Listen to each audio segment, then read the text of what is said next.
Di Al-Quran istimewa, ada peruntukannya. Tapi ada salah satu ayat yang bisa memberikan inspirasi kepada kita, diterapkan di setiap kehidupan, termasuk ketika akan berinteraksi dengan Al-Quran. Doa ini tercantum di Quran surah ke-21 Al-Anbiya di ayat 87 sampai 88 pada kisah Nabi Yunus alaihissalam. Dari 83 sampai 84 Nabi Ayub alaihissalam, Nabi Zakaria yang kemudian selanjutnya 85 86, 87 88-nya kemudian masuk kepada kisah Nabi Yunus alaihissalam. Wa dhannuni idh dhahaba mughadiba wa dhanna an lan naqdir alaihi fanada fi dhulumati an la ilaha illa anta subhanaka inni kuntu minadh dhalimin.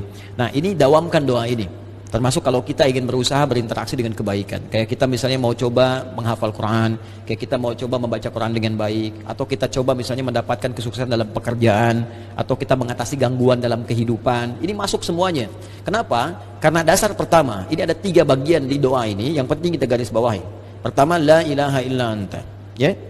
Awas. 2, subhanak. 3, inni kuntu minadh dhalimin. Jadi kalau kita zikirkan misalnya la ilaha illa anta subhanaka inni kuntu minadh dhalimin, la ilaha illa anta subhanaka inni kuntu minadh dhalimin. Kalimat la ilaha illa anta, yakni la ilaha illallah, ini dasar semua kehidupan kita. Dahsyatnya kalimat ini.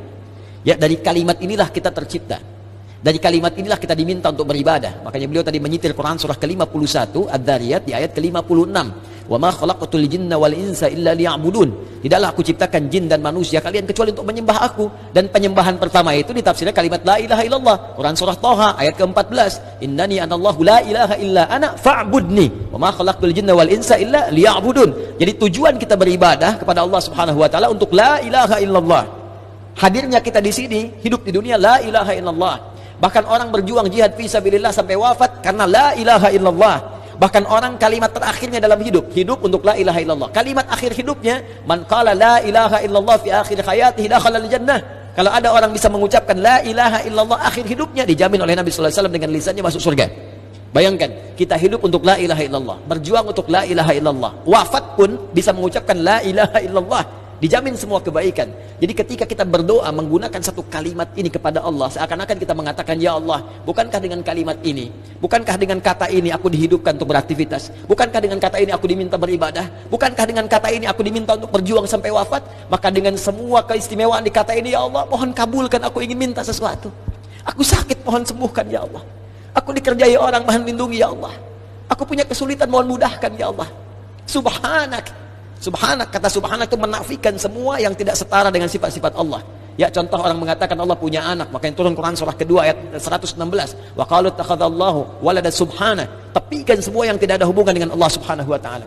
Karena itu ketika kita mengatakan subhanak, ya Allah, aku meyakini enggak ada Tuhan selain Engkau. Enggak ada sifat-sifat yang layak Engkau sandang kecuali apa yang telah Engkau tetapkan. Aku mohon ampun, ya Allah, selama ini inni kuntu minadh dhalimin.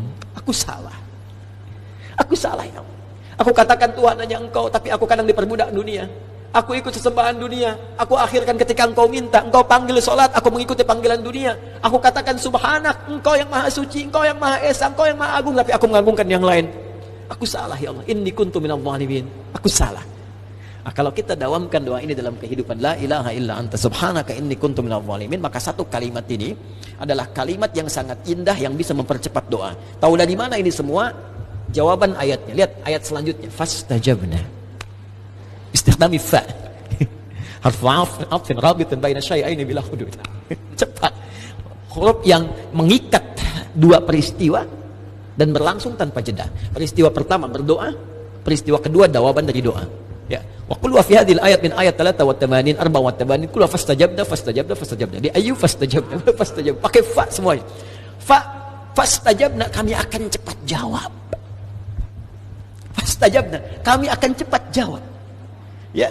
Jadi ketika Yunus alaihissalam memohon kepada Allah, jawaban dari Allah langsung mengatakan, siapa yang mengucapkan man qala la ilaha illa anta subhanaka inni kuntu minadh dhalimin fastajabna. Kami akan jawab, kata Allah Subhanahu wa taala, ya. Ya, lalu apa yang terjadi kepada Yunus alaihissalam? Fanajainahu minal gham. Ya, kami lepaskan dari kesulitan hidupnya. Ya, tapi kalimat yang indah bukan kami bebaskan dari perut ikan paus. Kami lepaskan dari gham. Gham itu kalimat yang umum, ya, masih luas. Sesuatu yang membuat kita gelap. Bukankah Anda kalau mendapatkan berita dari kantor, Anda sekarang berhenti kerja, gelap langsung. Padahal harinya siang. Bisa kepleset di jalan, gitu kan? Lamaran ditolak langsung gelap, gitu kan? Itu gham namanya. Wa kadzalika nunjil mu'minin. Demikianlah kalau ada orang beriman setelah ini mengamalkan doa yang sama, kata Allah, kami jamin kami akan kabulkan seperti aku mengabulkan doanya Yunus alaihissalam.